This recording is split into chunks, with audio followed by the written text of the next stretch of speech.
Welcome to Conversations with Toy, a blogcast tackling life one episode at a time. This is the time to air out life's craziest moments. This space is all about speaking about life's hang-ups and ways in which we can leave better than when we started. Topics are all about ways we can find space to be better in life, love, mental space, and health.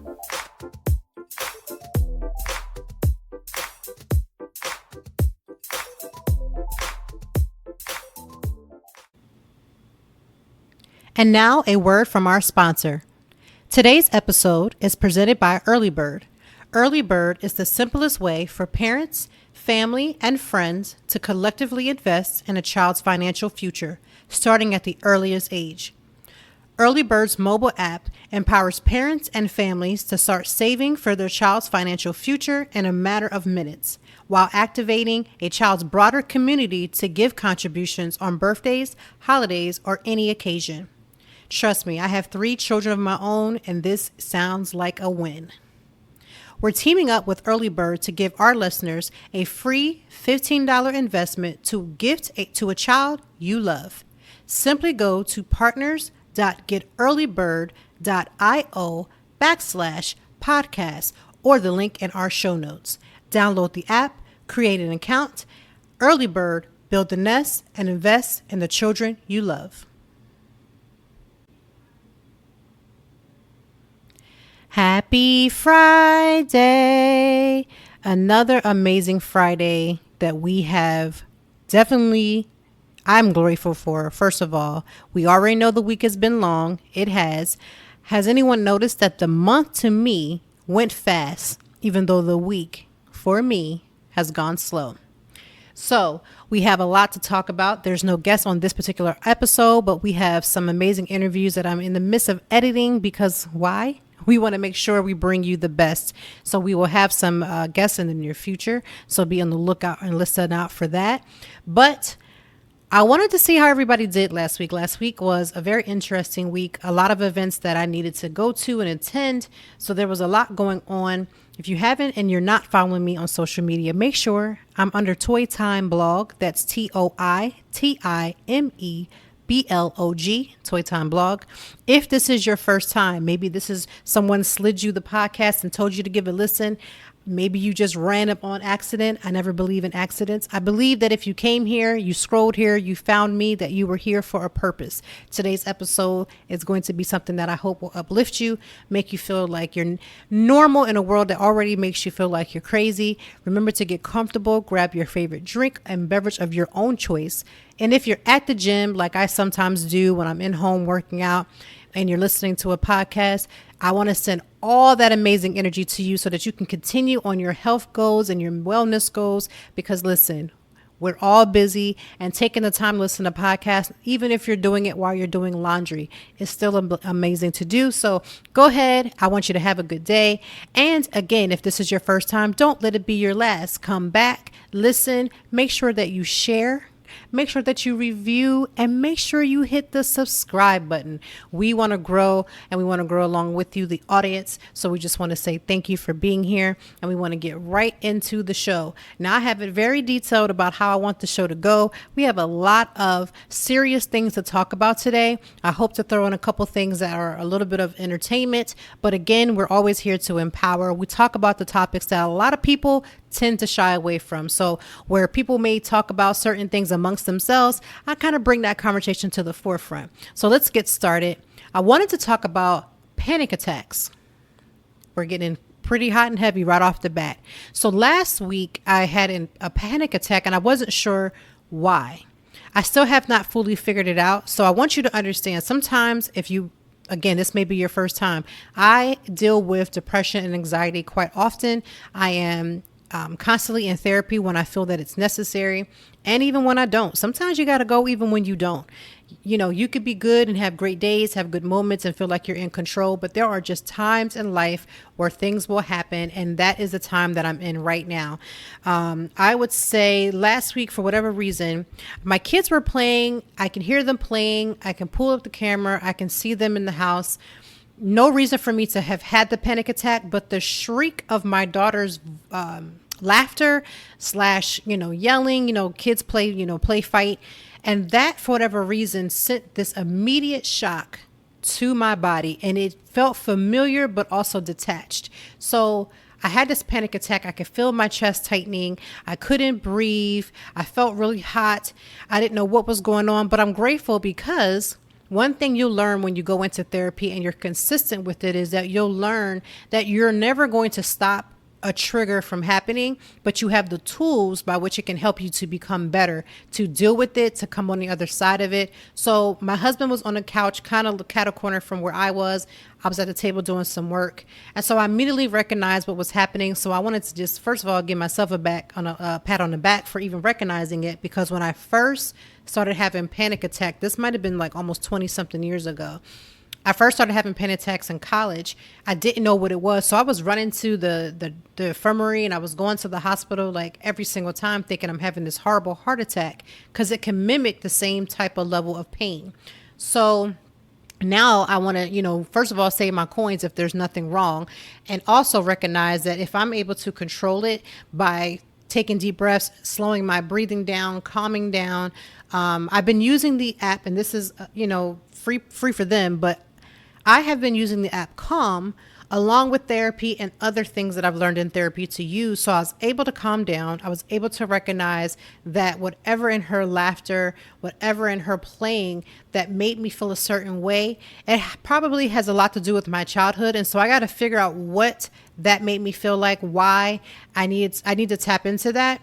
So I will do that safely with a therapist. I always believe when something that traumatic happens, especially something that I can remember, I always want to make sure that I talk to my therapist, so she or he, whomever they are, because I'm not going to give away what they are, that they're able to assist me in helping myself to become better. One thing about therapy is that therapists they're not quick fixes, right? They're not something that you talk to, you lay on the couch. And I said this last week, you get a lollipop and you kind of move on. Therapy is work. It is working through whatever your triggers are, whether they're good, bad, or indifferent. You're working through things that you've done to people. You're working through things that were done to you. And so it's a up and down relationship with therapy. Some days are good and some days are bad. So I will be working with my therapist to figure out why I felt that way. I'm even considering of looking for a hypnotic therapist because I've heard from research that sometimes being able to go to a space that you're not aware in your own body may be able to reveal an answer. To be honest with you, I'm a little afraid of what that answer may reveal, but I am definitely willing to take the challenge and make sure that I'm healthier in mind, body, and soul. So that's what I'll be doing. If you are the type of person who feels like you hear therapy being said so many times, but you're not sure if it's for you, I would say always with anything to give something a try. Also be aware that, again, when you go to therapy, it's not giggles and bubbles. It's literally work. And so sometimes I've left therapy, and I said this last week too, about I left therapy tired. I've left therapy angry. I've left therapy incredibly sad. It took me 1 to 2 hours to calm down from therapy. And even on days when I think the first 2 seasons, I was somehow booking my therapy appointments the same day that I was recording. And I was like, we got to change that, because you can hear that in my voice. So you got to take all these things into consideration, because life is messy. Life can get pretty messy. Moving on to the next topic, I want to talk about friendships in the sense of learning to put boundaries in friendships.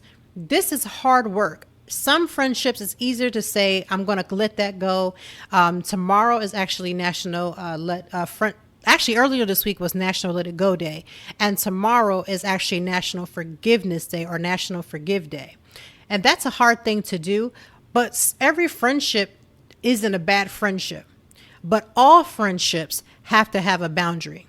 Every last friendship has to have a boundary. There should be a set of things that you have in your spirit and your life that puts a no and a stop, a blockage to where people cannot cross a certain line. They can't say certain things. If there are certain things just off limits, boundaries are healthy. There's nothing wrong with a boundary. What's an unhealthy boundary? An example of your husband or your wife telling you that it's not okay for you to ask questions when you know something is not okay. If you know your intuition is saying something is not okay and it's making you feel a certain way, and your spouse is not in that situation ready to say, okay, let's talk this out, let's make sure we're good, that's an unhealthy boundary. But ladies, there's another unhealthy boundary. After you've talked it out, after you've gone through those things and you continue to push and ask questions because you're not settled, sometimes in that not settling, it may be revealing something, but it also could be revealing something in your spirit by which you just have not taken the time to gather yourself. You haven't done the things that need to be done for yourself. So it could be something internal. In friendships and most relationships, don't let people dumpster dive you. And what I mean by that is there are people who will literally wait until they speak to you to dump all of their negativity, all their insecurities, all of their issues out on you. And you got to ask yourself 2 questions. What am I projecting that's making it okay for a friend to do that consistently? We all have days that are bad. So I'm not talking about you're having a bad day, you're reaching out to your friend, you're needing help, you're needing assistance, you don't have anyone to talk to. That is not what I'm talking about. When it becomes consistent, where all of your conversations lead to that, then it's time to direct your friend to see a therapist, right? You can be there for a friend, but it's not your job to take on all of your friend's issues, because what happens is they dump all of that on you, and now you're carrying your life, their life, somebody else's life, and it's too much. This is why boundaries are important. It is important not to have people dumping on you because you've made it obviously clear that it's okay, or having people dump on you just because they just feel like they can. We got to put boundaries in. And with boundaries, it kind of sucks sometimes, because the second you put a boundary, depending on where your friend is at in their relationship with themselves, they're going to automatically assume that, one, you're mad, right? You're mad because you put a boundary in. Or what have I done for this to happen? Sometimes it's not about you. And this is for the friend that may be listening saying, well, my friend put a boundary and now I'm feeling a certain way. People deserve to put boundaries in place for their lives. And you're not going to always understand that boundary. You're not going to always understand it. But if you're a true friend and you want for what's best for your friend, allow people to have their boundaries where they're placed. You don't know what crossing that boundary for them may reveal, what may come for what puts it into their heart and spirit. So for me, when I put a boundary with a friend, it's usually because, for me, I'm a Taurus. I can give people, like my mom used to say, give a cowboy enough, rope and they'll hang themselves. And again, I'm not suggesting suicide or anything crazy. What I am saying is, if you allow people to do what they do, eventually they put their foot in their mouth. Eventually they reveal their hand. Eventually they show you who you are. I tend to try to believe people. Now, maybe in my 20s, I was a little bit more forgiving. I would be, oh, that's not it. It's something that I'm doing, and always take it on me. What can I do better? But now that I've gotten older, there's a right way to divide truth. And sometimes the truth may be that it's not even about me. It's about my friend placing their boundaries, or it's about me placing my boundaries. And boundaries are important, right? They're super important. So when you're in a relationship, whether that's platonic or romantic, and you don't have a boundary, what happens is you tend to just go with the flow. People who are so, let people know, I just am like go with the flow type of person. That's great to be the type of person that gets along with different types of people. But when you go too much with the flow will eventually take you, right? It's like being in a current in an ocean, and eventually you're having fun until that one current comes and takes you. You got to be always on your guard and protecting yourself, protect your mind, protect your spirit, protect your heart. I just know that for me, from my level of anxiety, I can't take on somebody whose anxiety is strong. And the reason is not because I'm weak. It's because I'm doing enough to keep me afloat. I have a family that I have to take care of, and I can't get off of a phone call from somebody else and then go give my husband, all kinds of issues because somebody else's husband is doing something to one of my friends. You have to be mature when you're bringing and talking to other people about their lives. And this is why I always say, sometimes refer your friends to people who get paid to do that.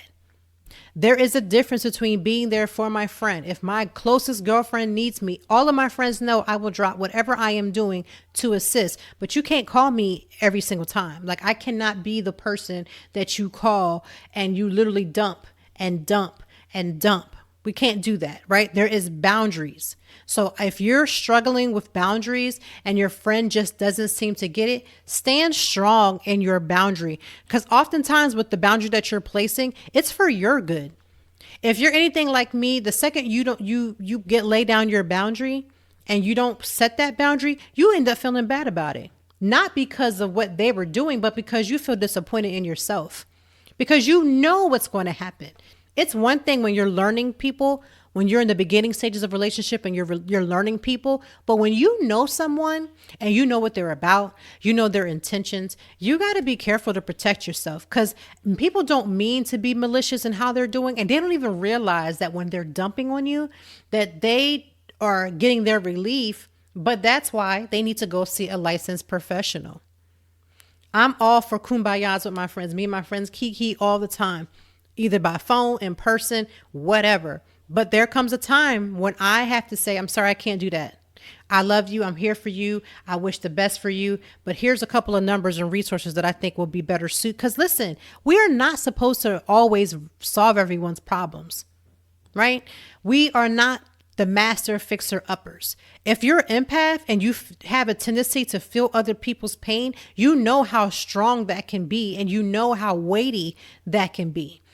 You know how unleveled and unsettled in your spirit that it can be when you feel like you're taking on the cares of the world. So for me, and my tidbit and advice for you, if you're struggling with friendships and putting boundaries, is to set that boundary. And be understanding, when you first set that boundary, you may get a couple of people that are mad, right? But over time, people will just know where you are, and either they're going to adjust to your boundaries so that you can remain in good mindset, you can remain in good health, or they're going to have to exit left. And I've talked about this before. Sometimes we want to make these big church announcements so someone knows that we are mad at them. But sometimes you can just let nature just take its natural course. Let people just float on to their next level. That doesn't always have to include you. I've had to have friendship breakups where maybe some of them were, the whole yelling and screaming and hollering, but a lot of them just weren't. We went our separate ways. We want the best for each other. When we see each other, it's love, but we're not keying up on the phone like we used to, because, people do have lives. Why don't we forget that? If you're the type of person who sits at home and doesn't have anything going on with themselves and other people do, don't get mad. Right? You may have chosen that, right? You actually may be settled in that, but then you can't get mad on the other flip. The other people are out enjoying their lives and doing the things that are best for them. And what I've been learning and have been accepting is what looks good for somebody else and doesn't look good for me means that I don't always have to prejudge it. Right? Especially now that people are like, let's say, for instance, going out and having a good time. Your people are getting vaccinated. They're going out. They're spending time with friends and loved ones. We don't have to judge that because, again, first of all, nobody got vaccinated and got sick to sit in their house every single waking moment. But if you feel comfortable staying at home, that's beautiful. But if others does it, let's let people do what's best for them. Because tomorrow is National Forgiveness Day, or National Forgive Day, I want to just talk about the levels, and we've talked about this before, so I won't spend a lot of time on it, but the levels of forgiveness. And I will always say, and I will continue to say, that some people believe that when you forgive someone, that you must sit underneath their table, you must entertain them, you must sit around them and have the same level of relationship that you once had. Some relationships can heal even with time, right? As time goes by, your guard drops a little more and a little more and a little more, and the offense doesn't hurt or sting as much as it initially did when you were going back and forth with your friend or your loved one. That happens. But there is another level where you can actually just decide, you know what, I'm really just going to be done with this. And you wish a person well, and you allow them to walk on, and you allow yourself to walk on. You make sure that you've forgiven yourself for whatever may have occurred. You've forgiven the other person has forgiven you. You are all in complete peace, but you have decided to walk away. And sometimes forgiveness looks like that. When you are not forgiven, and you're struggling with it, it's going to be a struggle for quite some time. And how do I know how long your struggle is going to be? I don't. Do you know how long my struggles are going to be with forgiveness? You won't. Everybody's line of defense of forgiveness is different. And this is why when you are the person who has done the wrong, it's easier for you to say, oh, you should be over this.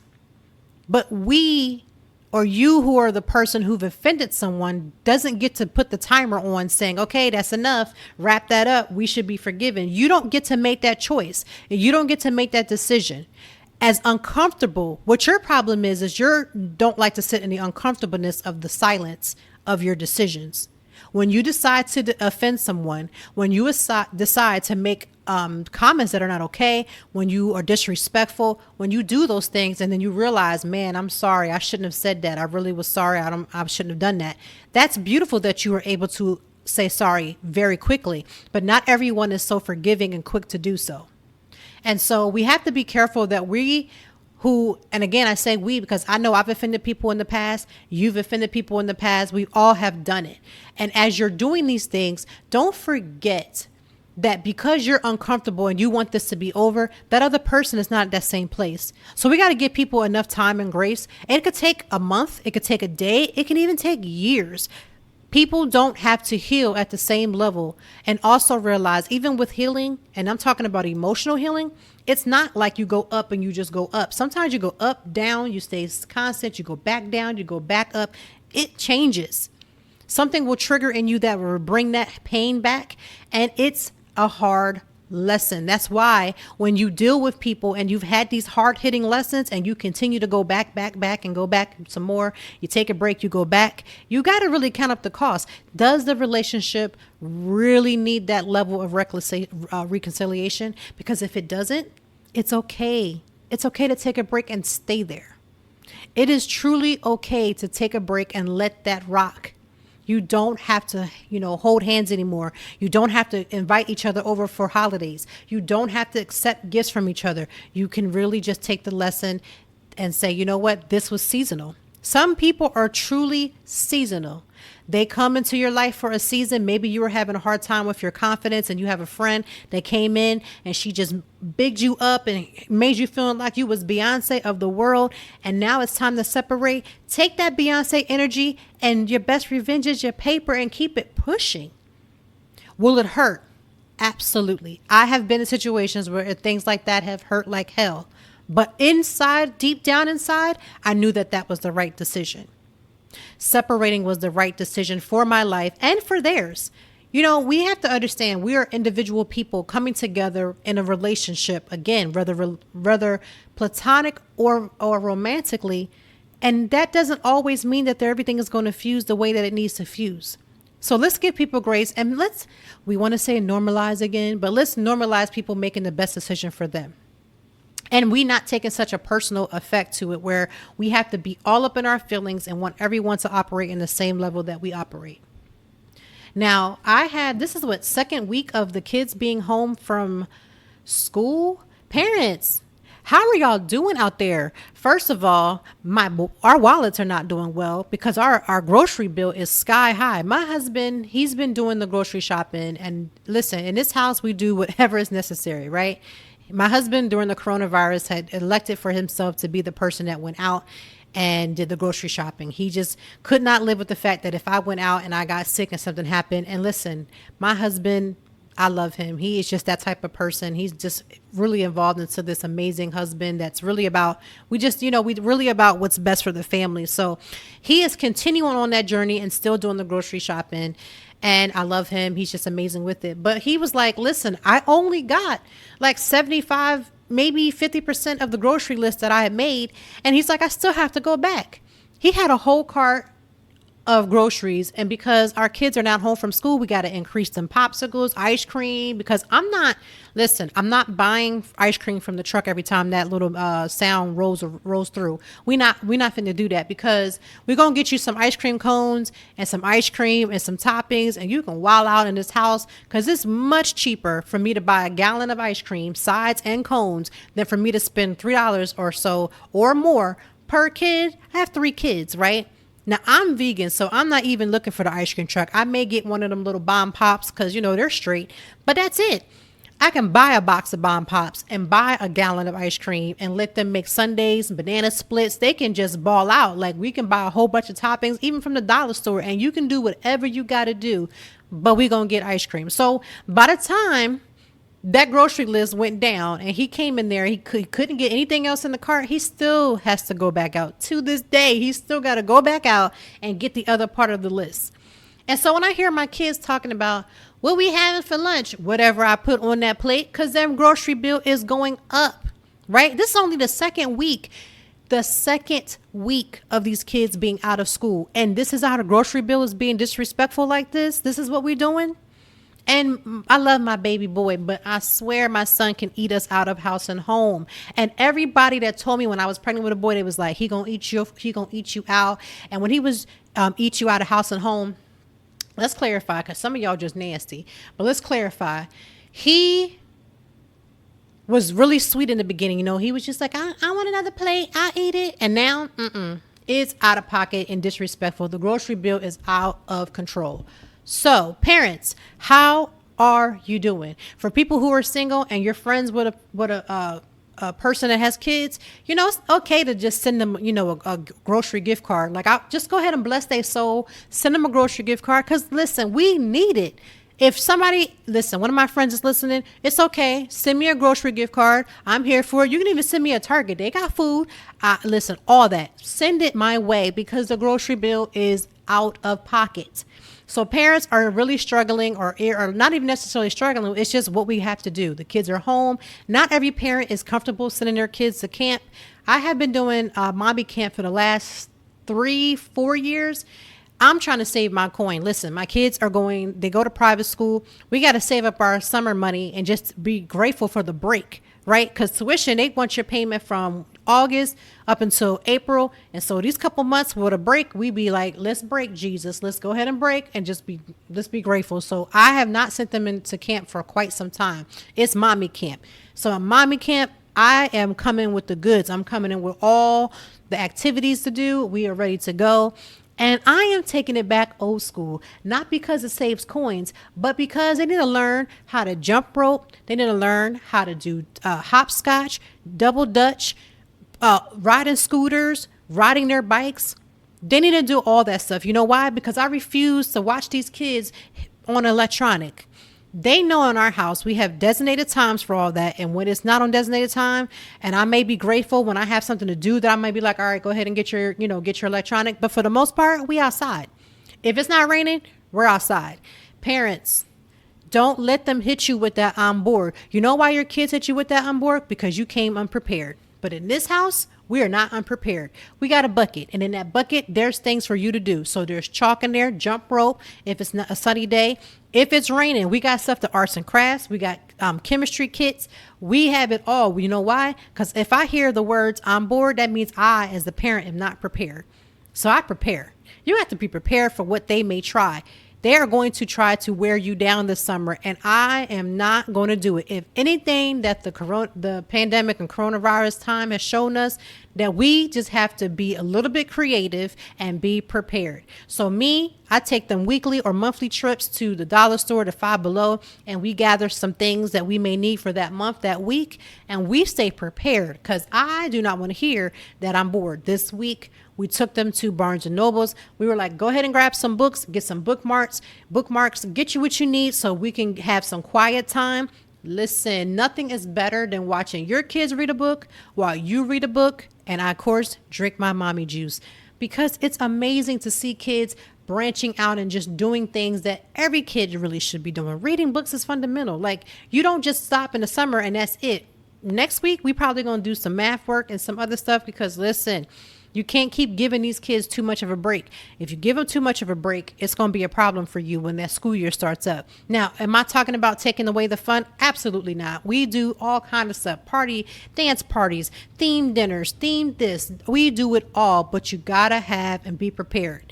So in the store household, from my household to yours, parents, get smarter, smarter, have everything you need. Yes, the grocery bill is going up. Please pray from our pocket. But at the end of the day, get prepared. You can spend a couple of dollars and be prepared and cut all that on board stuff out. It'll cut your headaches down. You don't got to scream and yell. I didn't have to break up too many, fights and stuff in the house. It's been a blessing. So any of my listeners that have kids, that's what you need to do. If you're a babysitter, if you're an aunt and you're an uncle of somebody, be prepared. Always have stuff at your house ready to go so that you can make them play it and send them back home to their parents. That's what you got to do. That's just how that works. But we got to switch over to the internet. And the highest story that has ever gone on this week. There's been plenty of things going on, good, bad, and different.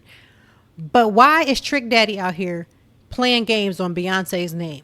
So if you don't know who Trick Daddy is, please get your Google search on. When I mention these names, just hit your Google on your phone while you're listening. Put Trick Daddy. You'll see a couple pictures of him. They're not favorable, right? We're just going to pray about that. They're not the pictures of him that pop up when you put Trick Daddy in. It's not favorable.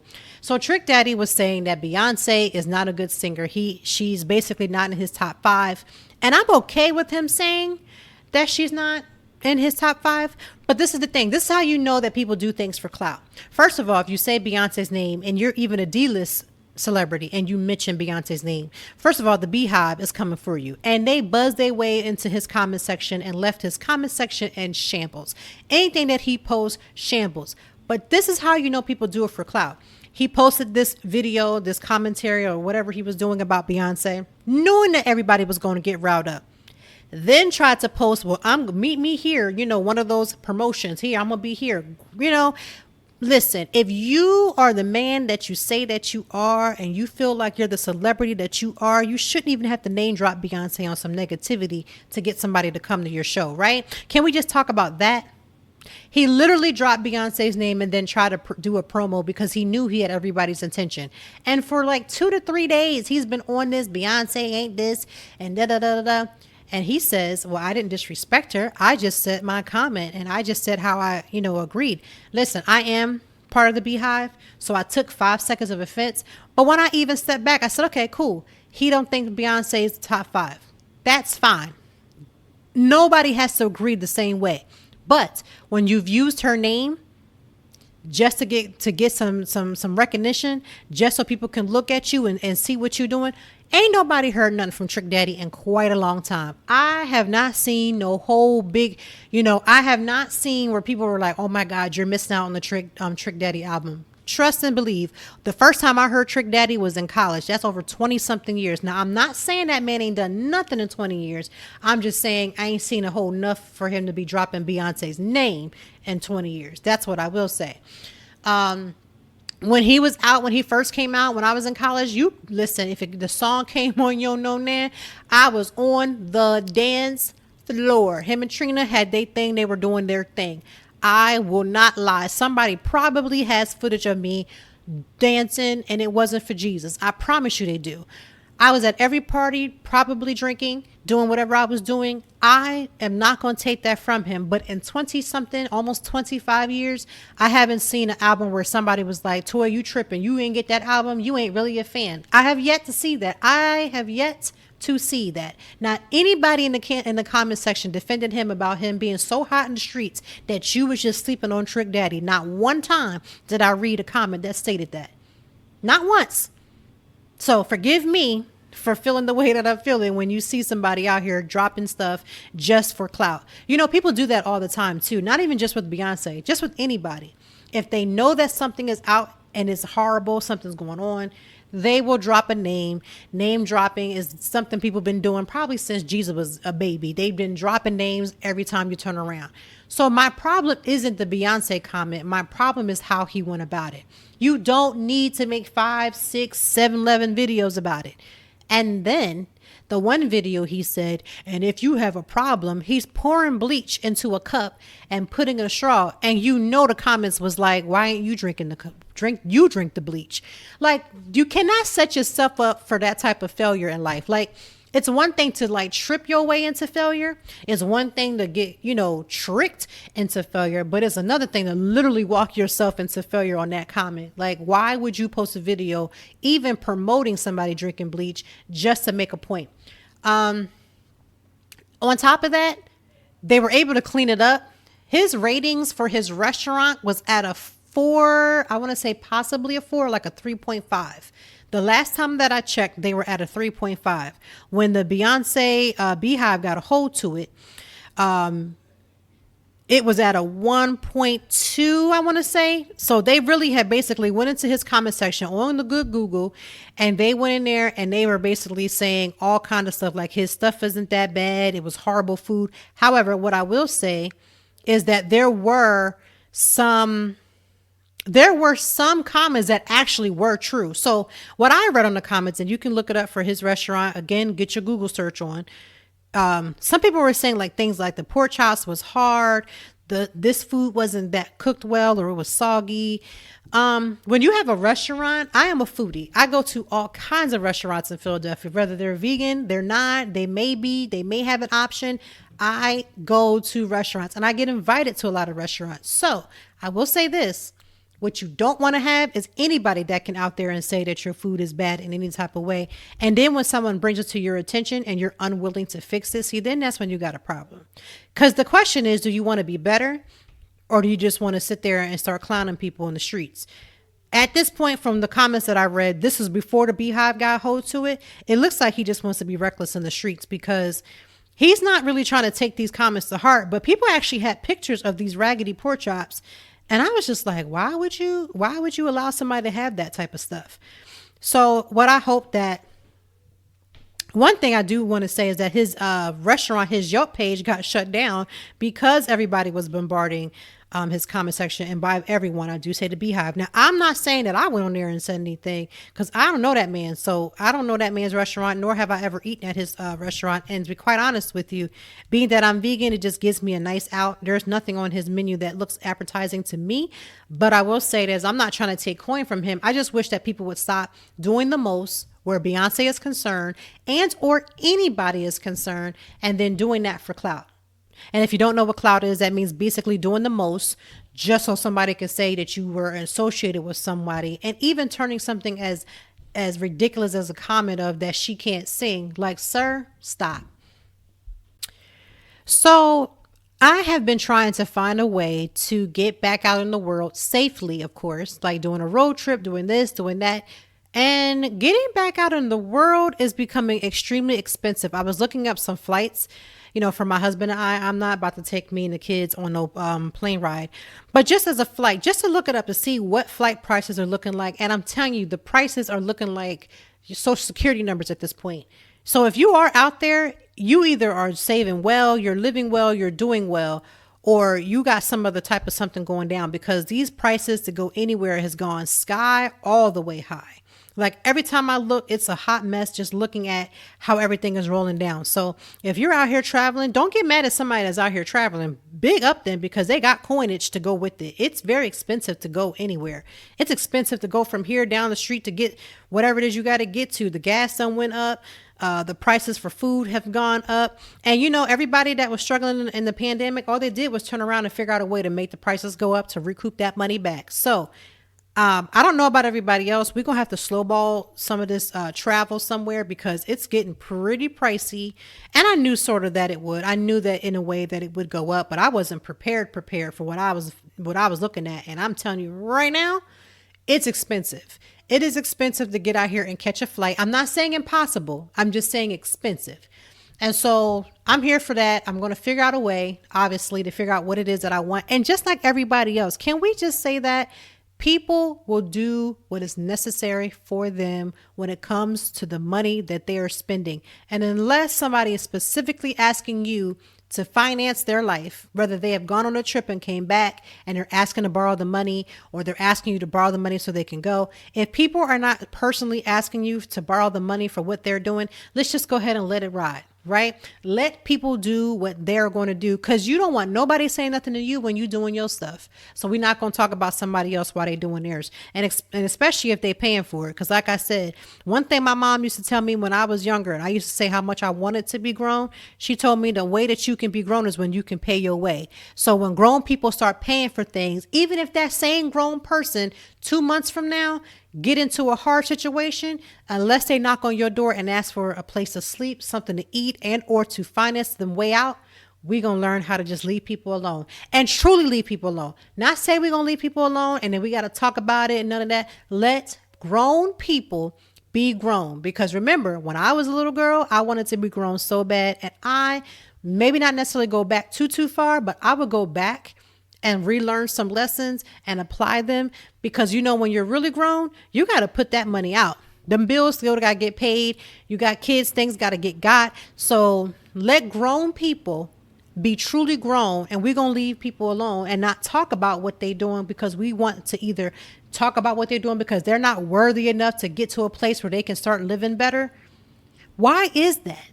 You're not the only person that has a decent life. I had a friend that she got mad, super mad, when I got engaged. Part of it was because she wanted to be married. I understood that part, but had the audacity to be like, she ended up eventually getting engaged, talking about, well, my ring is bigger than yours. I didn't know that the success of marriages depended upon ring size. But see, when you mix a 5-part jealousy and you become the first of somebody or whatever the case may be, and somebody gets jealous and or wants the life that you live, they will start to figure out a way to start downgrading the stuff that you do. Oh, whatever you were doing, that ain't nothing. I did that back in such and such time. I did that. I went here and went there. If you did it, great. If you're not happy and celebrating somebody else being able to do what they're doing for them at that moment, you're being jealous and ridiculous at this point. And a lot of people will be like, I ain't jealous. I already did that. But why are you talking about somebody else who's now deciding to do those things? Even if it took them yesteryear, why? Just like the meme that went past when Juneteenth, which was last Saturday, and everybody's like, oh, now you want to celebrate Juneteenth. You can't just leave people come into the light. Like, they can't come into the light, right? It's now a federal holiday, right? And although we got so many things else to do, you can't let somebody come into the light. Just because you did something 10 years ago, you got to let everybody know you did that 10 years ago. This is not the hour for you. This is not your hour. Allow somebody to do the things that belong to them at the timing that was right for them, because you don't know people's story. Even when you do know people, you don't know their full story. And I wanted to end the podcast on a good note where we don't have to get all riled up about things that other people are doing. But I just wanted to talk about how great I am starting to realize, but starting to walk in the goodness of having those good parental moments. We talk about the moments when the grocery bills are high. We talk about the moments when they're bored and doing the most. We talk about the moments when they get into little squabbles between their siblings, or they're just expensive, because when school comes back, we know we got to get them new shoes, new school supplies, and all that. Whew, let's just take a deep breath on that and just have a moment of prayer for that. Okay. But one of the beautiful things that happened this week with my children, one of my kids had got into something and they weren't really forthcoming, and of course basically lied about it. But you know what was beautiful? Once I realized what was happening, the embarrassment that they were feeling and everything else, although they did get in trouble, you're going to get a consequence in our house because lying is not okay. Although they did get in trouble, the beautiful part about it was also learning the way to communicate, and then finding a way to find out stuff about them. Because if you just calm yourself down and not fly off the handle and just take your time and ask questions, you can get more out of your children just from supporting them, asking them questions, and trying to be calm. There are going to be times when you have to really, really go off the deep end, but there's very few times if you just take your time with them and really listen. And we got a little leeway with one of my children, and it was a beautiful thing that came from such a horrible situation that could have gone truly left. And so I say all that to encourage a parent, a guardian, someone that is mentoring a child. Sometimes it don't always be about the trouble that they've gotten in. Sometimes you got to look at what is going on that's bigger than what's being shown. I used to work with children, and I want to say youth. They were youth. And I used to work with these youth, and they came from all kinds of different issues. Some of them came from children and youth services because they didn't have the support at home. Some of them came from the juvenile probation because they had gotten into some form of trouble. And every last one of them, there's not one, even the worst of the cases, there's not one of them who didn't have a story that if somebody would have taken the time to truly listen to them, understand them, and show them any 5 seconds a different level of respect, you probably would have at least heard them out. I'm not saying that okays anything that they have done. the things that they were doing, the things that they were going to do, the trouble that they've gotten in. Some of them, I'm so grateful to still be in their lives to a certain degree. Like, I'm not as active as I was when I was, over them, but just seeing how well some of them are turning out, and not all of them are. Some of them have really got into some bad situations, but I still remember just taking that time to listen. Sometimes even bad behavior is a communication. And so what I've learned is to try to take 5 seconds to take, first of all, a deep breath, because especially when they're your children, you got to take a deep breath because kids will disappoint you. I was a kid that disappointed my parents to no end. I wasn't the most horrible kid, but I had my moments. I had a mouth on me. I was very direct. I totally went against the grain. I was not as nice as I probably should have. I didn't listen. I was disrespectful in a lot of things that I said and did. And in my journey to figure out my life, especially as I became 18, I just did so many different things that if I would have just thought about it, I could have stood on my own.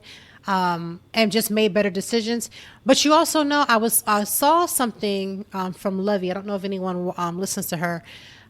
She was saying, disappoint your parents sometimes. Sometimes you just got to disappoint your parents. And I know that time is going to come for me. I just ask God to grace me that I can support my kids in the way that needs to be supported, because the one thing that if I ever had a regret, was not being definitive when it came to my parents. Now, being definitive does not mean you have to be disrespectful. But a lot of the things that I hid from my parents was because I was scared to share whatever it is that I was happening in my life, whatever I was going through, the different changes that I was going through.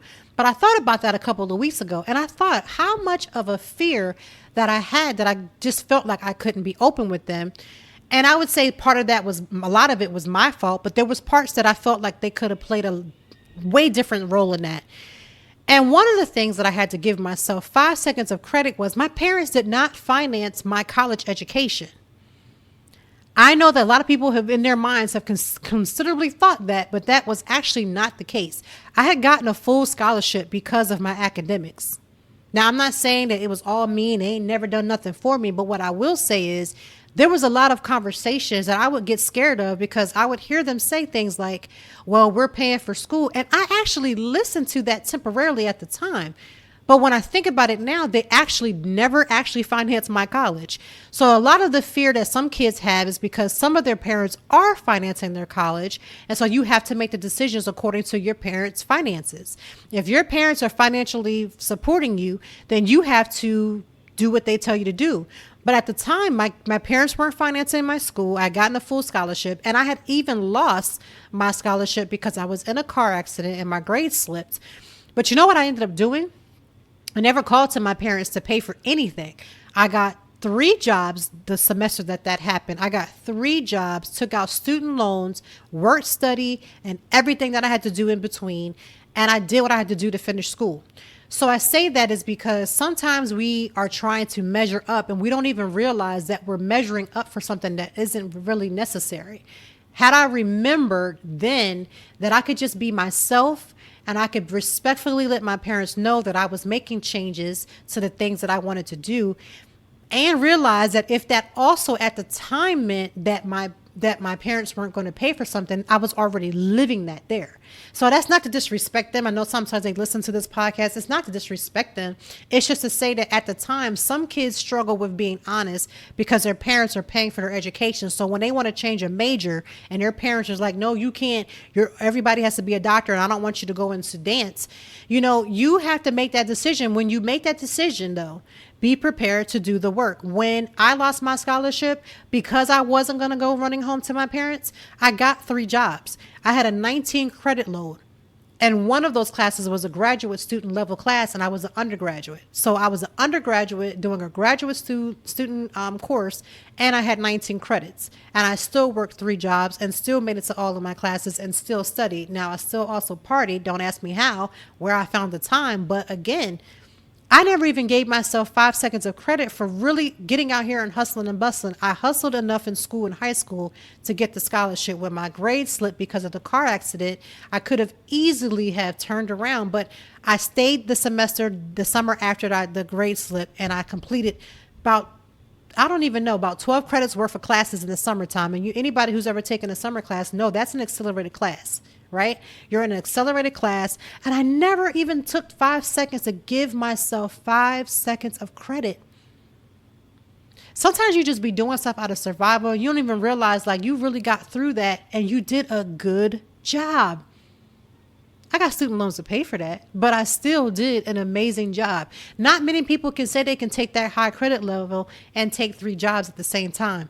And what were my jobs? I had a work study job. I also was like a credit card salesman. So I was a person selling all the college kids, including myself, credit cards.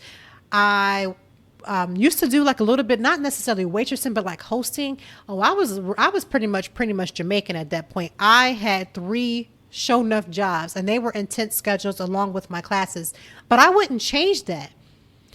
I wish that my parents were the parents that they are now, that they could have been then, but it worked out. It made me stronger, right? It made me to appreciate the times when I knew that if I was going to make any changes to my lifestyle, to my life, that a lot of that was going to come from the hustle and bustle of working hard. And I never really gave myself credit. But I got to give that credit to where credit is due, to first God, of course, but also for him equipping me to just get out there and do what I had to do. And I'm not saying that every decision that I made was right. There's probably a lot of decisions that I made during that time that could have been made and altered correctly. But I was at least of the mindset to know that I couldn't call home. I wasn't going to call home. I didn't even want them to know. And this may be even the first time they're even hearing it. But yeah, I had to work 3 jobs. And you know, when you want something bad, I did everything that I could to make sure that I could graduate on time. I even changed my major in my sophomore year. So I changed my major in my sophomore year, which is really not that huge of a deal, because you're already starting to get into your actual core classes. But I changed my entire college and where I was doing. And I changed but what I was doing. And that caused me to have to put more credits in to make up that time that I lost. But I wouldn't have it any other way. I wouldn't. I'm grateful that no one can say that they financed my school. No one can say that I had to sleep with them for money. No one had to say that I had to do little strange things for change. Like, I just worked hard. And I was just determined. I was determined to graduate on time. I did not want to stay another semester. I had so much happen in my 4-year career at Penn State that I just was done and ready to get off the campus. And I'm just grateful for the strength to be able to say, Latoya, you did an amazing job. Now, could you have done something better? We all can, right? There's things that I still don't like that I've done, but I can at least say that I worked hard and that I did the work that had to be done. And I was one of the ones out of my family that was able to graduate from college. My mom is amazing. She just got her degree recently, and that's an amazing thing. It's not to shortchange her at all, but I was just grateful that my journey and her journey didn't have to look the same. And she's the one who fought for me. She told me, don't let this happen to you. Make sure you stay on your job. Make sure you stay what you got to do. Make sure you work hard. And my dad too. So I'm just grateful. So I just want to give yourself, just 5 seconds of credit. Sometimes we are so worked up about the things that are going in our lives that are not going well, and things that we have done that we can't even go back and change. But just take out 5 seconds to give yourself some credit. If your kids are not doing well, I know how horrible that may feel. It's the worst feeling that you can feel that your kids are not doing well. But when you get past that level and you look back, you'll be able to say that it was for a reason. There's some lessons that has to be learned for you, for them. And don't give up. Like, don't give up on your kids. Don't give up on yourself. Don't give up on life. Life is already hard as it is.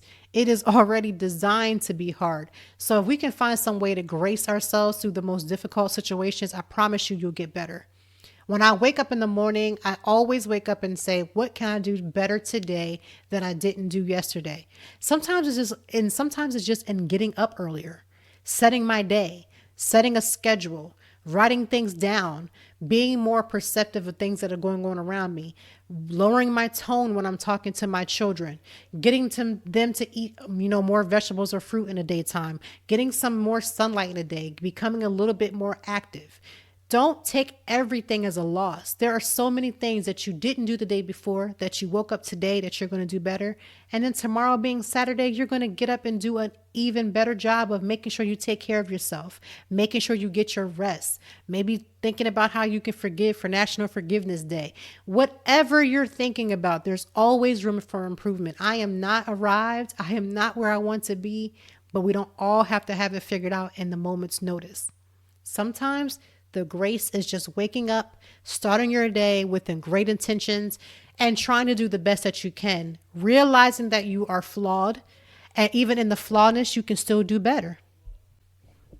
So let's end the podcast by just recapping a couple of things that we talked about. For today, we talked about forgiveness. We talked about my panic attack and recognizing that if you too have panic attacks, to do the work that you can to try to get yourself to where you can identify why you're having the panic attacks. And I would definitely encourage you to do that with a licensed therapist, someone that you can trust that makes a safe space. Always make sure that you're in a safe space when you're talking about these large triggers because they can be very overwhelming. Putting boundaries in your relationships, especially when you're dealing with friendships. Being a friend to someone doesn't mean that you allow them to dump all over you their anxieties and their issues. Being there for them and showing them that you care is not the same as always picking up the phone and always answering their calls every single time when you're not in the position, the mindset, or emotional space that's healthy enough to receive that. Know your boundaries. Tomorrow is National Forgiveness Day. Keep in mind that, again, forgiveness is something that is for you, and it's not something that's always going to be as easy to do. And there's going to be times when you do it well, and there's going to be times when you don't. But forgiveness does not mean that you have to pick up the level of relationship that you had before the offense took place. You don't have to entertain someone just because you've forgiven them. You can forgive someone and grant them the peace that they may not even grant you. But you can give it because it's all about making sure that you're okay. Also, Trick Daddy's out here playing in these streets on Beyonce's name. I'm part of the Beehive, period. That's it. And also, make sure you understand that as hard as life is, as hard as things are, don't forget to give yourself credit for the times that you stood still when nobody was standing with you. Give yourself grace and credit for the times you got up when you felt like you should stay in bed. Give yourself credit for the times that you changed your tone with your child because you knew that it was important for your child to see you in a different light than to just go off just based on principle. Give yourself credit for the times that you are engaging with your spouse, the times that you're engaging with this new boyfriend that you may be just learning. Engaging with yourself when you've decided to be single and being single and healthy in mindset and reinventing what singleness means for you. Because that's a thing too. Give yourself the grace to realize that if you don't love your job and you're out here looking for something else, continue to work your job to the best of your ability until something else comes up. But put the work behind the scenes to get what you want. Also remember that remote work is true. So you can also work from California right here in Pennsylvania if you choose to. Don't forget that. Also, don't be afraid to take a risk. Sometimes calculated risk, but don't be afraid to take a risk. You never know what may come from that. And if there's something that's on your heart that you have a gift inside for you to do, pick it up. Don't bury that gift. Pick that gift up and make that gift work. But be prepared to do the work to make that gift shine. I hope that you have a great day. I hope that you have a great weekend. I'm going to definitely be sipping on some wine. If you haven't, I have been blessed to do a campaign with Tenero Sellers. I will leave the link in the show notes. Make sure that you take a look at it. They're gifting, or not should say gifting, but they're sipping for a cause. So make sure you look into that. They're a great and amazing wine company that is woman founded. And they are about the work. Every time they drop a line, they do the 10% or $10 from every 3-pack from the line goes to a charity. And guess what? Anybody can help pick the charity of choice. So this company isn't just saying this is the charity that we're doing. They allow people to choose the charity, and that's what they go with. So I'm always there to do a campaign with them with that. This weekend, I plan to relax. There's no self-care appointments like, hey, getting my hair done or anything like that. So I plan to do some relaxing. I do also have some work that I need to do over the weekend, and of course, always building content. If you are not following me on social media, I am all over social media as Toy Time Blog. So that's ToiTimeBlog, Toy Time Blog. That's on Twitter, Facebook, Instagram, Pinterest, all the things. You can find me there. You can also find me on the blog at toytime, ToiTime.org. That is the blog. I will have all of that in the show notes. As always, make sure you check out our sponsors so you can help gift somebody else, a child, to help in their financial future. Listen, my kids, they get birthday money all the time. So I would love to be able to take that birthday money and put it into something that's going to grow with them as they get ready to enter to this world, with either for college, trade school, whatever is on their heart to do. Make sure you check out our sponsors and have a good weekend. Actually take the time to have a good weekend. I'm going to put in the show notes too for my book club, or not necessarily my book club, but my book suggestions, because we want to make sure you get your read on for the summer. Summer is for reading. Taking the time, read at the pool, read at the beach, read on the porch, drink some wine with it, but go ahead and read. So thank you for listening. I'll see you next Friday. Have a great weekend and even a better day.